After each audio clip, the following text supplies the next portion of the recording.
So this is a quick video about the Tronmax M-Drill 1 Pro. This is available locally sa Davao City. I think better components lang ang naa. But I was able to find a cheaper option online. So instead of buying this directly sa store, kipalit na ako siya online. I saved about mga 500 pesos. So why the microphone? Kay number one, nagapangita ako og decent nga alternative sa ako ang Rode nga microphone, which I have been using for quite some time now. So nag-appeal sa ako ang USB microphone because wala na kay need mag set up o interface, wires tanan. So you plug your USB mic sa imuhang laptop, PC, and then you're it. So human, wala na kay problema. Now, surprise, it is 3,400 sa time sa pag-purchase. And then ang build quality niya is mostly plastic. So ang for the price, siguro para mas barato, kailangan magamit yung plastic. This is plastic all over. Aside na lang sa ihang base, which is mas bugat, siguro for the stability of the microphone. Siguro yung metal, diya nasulod. Wala na ako gitanaw, but ang ihang case is plastic gihapon. Na ay good weight sa iyaha with the base. And I think it's okay kayo siya for the price. And so far, naga-enjoy man ko magamit. I would not expect really kanang high quality nga audio recording. I would dare say na mas gwapo pa ang quality sa akong Rode nga Video Micro compared to this one. But since gusto na ako mag-try og alternatives, so gitry na ko ni siya.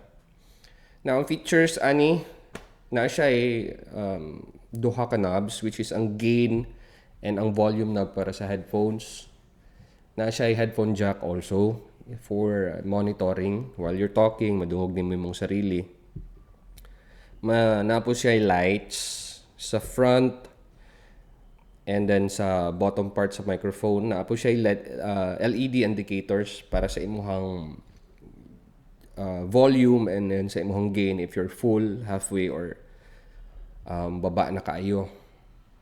Now, it came with a USB cord and some manuals and documentations. The packaging was very good. Manuals and documentations very good also. Hunahunaan jud nilang tarong ba. And to tell you honestly, ang pinakanindot is ang ihang USB cable that came with the microphone. Good quality jud siya. Braided ang cover sa USB cable. And dili jud siya murag baratuhon og quality sa cable, which is very good. I like it. Now, since this is a microphone, ang bottom line jud ani is ang ihang sound quality. So, para sa ani nga video, I would set up lang ang gain after recording. Keep it sa decent level so that pag ma-upload na sa YouTube, dili kayo siya kusog, dili pud kayo siya hinay. Now, we will find out about the sound quality. Dili jud na ako ni siya i-process, no treatment, just gain. And then mahibalaan pud na to ang iyahang rejection sa noise. Rejection niya sa tunog sa gawas, since this is naka-cardioid lang, supposedly ang iyang pickup is directly in front lang sa iyaha. So it would pick up ang noise sa kilid, very minimal dapat. But since I am further away sa microphone, this would pick up also ang room. Because kung gusto na ako dili ma-pick up ang room, I would move a little bit closer, pero the desk doesn't allow me to do so. So mauni siya ang distance, sobra dangaw gamay. So I hope madungog na to ang quality. This is an unbiased assessment of the microphone. Pero I believe it would capture some reverb sa room. But at the end of the day, if you're considering buying this microphone, paminawan ninyo ang unprocessed audio, and then we will check, or you will check na lang if you like the quality sa iyang audio output. So with this one, for me, I think for the price, wala man pud kay reklamo. Kasi syempre nagtipid ta.